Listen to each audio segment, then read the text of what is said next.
ಆಗ್ತಾವ. ಟೋಟಲ್ ಆಗಿ 5 ಭಾಗದಲ್ಲಿ ಗ್ಯಾಸ್ ಲೀಕೇಜ್ ಆಗ್ತಾವ್ರಿ. ಒಂದು ಈ ನಾಬ್ನಲ್ಲಿ ಆಗುತ್ತೆ. ಎರಡನೇದು ನಿಮ್ಮ ನಾರ್ಮಲ್ ರೆಗ್ಯುಲೇಟರ್, ಮೂರನೇದು ಪೈಪ್. ಕೆಲವು ಇದ್ರಾಗ ಲೀಕೇಜ್ ಆಗ್ತಾವ ಅದನ್ನೇ ಹೇಳ್ತಾ ಇರೋದು. ಒಂದು ಈ ನಾಬ್ ಟೋಟಲ್ ಆಗಿ ಸಿಲಿಂಡರ್ ಬ್ಲಾಸ್ಟ್ ಆಗಿ ಮೇನ್ ಕಾರಣನೇ ಗ್ಯಾಸ್ ಸೋರಿಕೆ. ಅವು ಎಲ್ಲೆಲ್ಲಿ ಆಗ್ತವಪ್ಪ ಅಂದ್ರೆ ಟೋಟಲ್ ಆಗಿ 5 ಭಾಗದಲ್ಲಿ ಗ್ಯಾಸ್ ಲೀಕೇಜ್ ಆಗ್ತಾವ್ರಿ.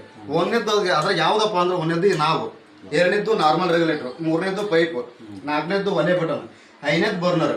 ಇವು 5 ಭಾಗದಲ್ಲಿ ಗ್ಯಾಸ್ ಲೀಕೇಜ್ ಆದಾಗ ಮಾತ್ರ ಸಿಲಿಂಡರ್ ಬ್ಲಾಸ್ಟ್ ಆಗ್ತಾವ, ಇಲ್ಲಾಂದ್ರೆ ಬ್ಲಾಸ್ಟ್ ಆಗಲ್ಲ. ಹೌದಾ? ಈಗ ನೀವು ಕೇಳ್ಬೋದು, ಸರ್ ಸಿಲಿಂಡರ್ ಎಲ್ಲ ಚೆಕ್ ಮಾಡಿ ಕೊಟ್ಟಿರ್ತಾರಲ್ಲ, ಹೆಂಗೆ ಗ್ಯಾಸ್ ಲೀಕೇಜ್ ಆಗ್ತಾವ ನೀವು ಕೇಳ್ತೀರಿ ಕ್ವಶನ್. ಹೌದು, ಚೆಕ್ ಮಾಡಿ ಫಿಲ್ಲಿಂಗ್ ಟೆಸ್ಟರಿಂದ ಚೆಕ್ ಮಾಡಿ ನಾವು ಏನು ಕಳಿಸ್ಕೊಟ್ಟಿರ್ತೇವೆ ಅವಾಗ ಏನೂ ಪ್ರಾಬ್ಲಮ್ ಇರಲ್ಲ. ಇದನ್ನ ಹೆಂಗೆ ಯೂಸ್ ಮಾಡ್ತಾರೆ ಅಂದ್ರೆ, ನಿಮಗೆ ಸಿಲಿಂಡರ್ ಮನೆ ಬಂದು ಕೊಡ್ತಾರ ಹುಡುಗರು ಹೆಂಗೆ ಯೂಸ್ ಮಾಡ್ತಾರೆ, ಕೆಳಗಡೆಯಿಂದ ಲಾರಿ ಮೇಲೆ ಸಿತ್ತಿರ್ತಾರ, ಲಾರಿ ಮೇಲಿಂದ ಕೆಳಗೆ ಸಿತ್ತಿರ್ತಾರ, ಉಳ್ಸ್ಕೊಂಡ್ ಬರ್ತಾರೆ, ಒದ್ಕಂತ ಬರ್ತಾರೆ ನೋಡ್ರಿ ಕಣ್ ಮುಂದೆ. ಒದ್ಕಂತ ಬಂದಾಗ ಏನಾಗ್ತದ್ರಿ, ಇದ್ರ ಒಳಗಡೆ ಒಂದು ಕಾಪರ್ ಪಿನ್, ಒಂದು ರಬ್ಬರ್ ವೈಸರ್ ಇರ್ತೈತಿ. ಹೌದಾ? ಇದಕ್ಕೆ ಸೀಲ್ ಹಾಕಿರ್ತಾರೆ, ಇದಕ್ಕೆ ಒಂದು ವೈಟ್ ಕ್ಯಾಪ್. ಹೌದ್ರಿ? ಈ ಕ್ಯಾಪ್ ಹಾಕಿರ್ತಾರೆ. ಈ ಕ್ಯಾಪ್ನ ನೀವು ನೋಡಿರ್ತೀರಿ. ಈ ಕ್ಯಾಪ್ನ ನೀವು ಅಡಿಗೆ ಮನೆಗೆ ಇಟ್ಟು ಓಪನ್ ಮಾಡ್ತಿರೋ, ಹೊರಗಡೆ ಇಟ್ಟು ಓಪನ್ ಮಾಡ್ತಿರೋ? ಹೌದ್ರಿ. 195% ಜನ ಏನ್ ಮಾಡ್ತಾರೆ ಹೇಳ್ರಿ, ಅಡಿಗೆ ಮನೆಗೆ ಇಟ್ಟು ಓಪನ್ ಮಾಡ್ತಾರೆ. ಅದು ತಪ್ಪು, ಅದು ಮಾಡಬಾರ್ದು, ಅದು ರೂಲ್ಸೇ ಇಲ್ಲ. ನಾವೇನ್ ಮಾಡ್ತಾವ್ರಿ, ಅಡಿಗೆ ಮನೆ ಬಂದು ಇದನ್ನ ಓಪನ್ ಮಾಡ್ತಾವಲ್ಲ, ಗ್ಯಾಸ್ ಲೀಕೇಜ್ ಇತ್ತಪ್ಪ ಅಂದ್ರೆ ಯಾಕಂದ್ರೆ ಎತ್ತಿ ಹಾಕಿರ್ತಾರೆ, ಉಳಿಸಿ ಬಂದಿರ್ತಾರೆ, ಒದ್ಕಂತ ಬಂದಿರ್ತಾರೆ, ಹೆಗಲ ಮೇಲೆ ಹಾಕಿ ನಿಮ್ ಕಣ್ಣು ಮುಂದೆ ನೆಲಕ್ಕೆ ಹೋಗಿರ್ತಾರೆ.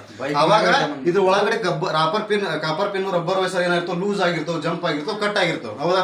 ಅವಾಗ ಏನಾಗ್ತೈತ್ರಿ, ನೀವು ಅಡಿಗೆ ಮನೆ ಬಂದು ಓಪನ್ ಮಾಡ್ತಿರಲ್ಲ, ಈ ತರ ಕಂಟಿನ್ಯೂಸ್ ಆಗಿ ಗ್ಯಾಸ್ ಲೀಕೇಜ್ ಆಗ್ತೈತೆ. ಈ ತರ ಕಂಟಿನ್ಯೂಸ್ ಆಗಿ ಗ್ಯಾಸ್ ಲೀಕೇಜ್ ಆದಾಗ ಏನಾಗ್ತೈತೆ ಹೇಳ್ರಿ, ದೇವ್ರ ಕೊಂಡು ದೀಪ ಹಚ್ಚಿರ್ತೀರಿ ಸರ್, ದೇವ್ರ ಕೊಂಡು ದೀಪ ಹಚ್ಚಿರ್ತೀರಿ, ಉದಿನ ಕಡ್ಡಿ ಹಚ್ಚಿರ್ತೀರಿ, ಇದು ಕಟ್ಟಿಗೆ ಒಲೆ ಯೂಸ್ ಮಾಡ್ತಿರ್ತೀರಿ. ಈಸಿಯಾಗಿ ಬೆಂಕಿ ತಗೊಂಡು ಏನಾಗ್ತಾವ್ರಿ, ಈಸಿಯಾಗಿ ಬೆಂಕಿ ತಗೊಂಡು ಅನಾಹುತಗಳಾಗ್ತಾವ್ರು. ಹಾಗಾಗಿ ದಯವಿಟ್ಟು ನಿಮ್ಗೆ ಕೈ ಮುಗಿದು ಹೇಳ್ತೀನಿ, ಏನು ಮಾಡ್ರಪ್ಪ ಅಂದ್ರೆ ಈ ವೈಟ್ ಕ್ಯಾಪ್ನ ಹೊರಗಿಟ್ಟು ಓಪನ್ ಮಾಡ್ರಿ. ಅವಾಗ ಅನಾಹುತ ಆಗೋದ್ರೆ ನೀವು ತಪ್ಪಿಸ್ಬೋದು. ಹೌದಾ? ಹೊರಗಿಟ್ಟು ಓಪನ್ ಮಾಡ್ಬಿಟ್ರೆ ಈಗ ಒಂದ್ ವೇಳೆ ಲೀಕೇಜ್ ಆಯ್ತಾ ಗಾಳಿಗೆ ಹೋಗಿ ಬಿಡ್ತೈತ್ರಿ, ಅನಾಹುತ ಆಗೋದಿಲ್ಲ. ಒಂದಾಯ್ತ್ರಿ. ಎರಡನೇದು ನಾರ್ಮಲ್ ರೆಗ್ಯುಲೇಟರ್, ಇದು ನೈಟ್ ಆಫ್ ಮಾಡ್ತೀರಮ್ಮ.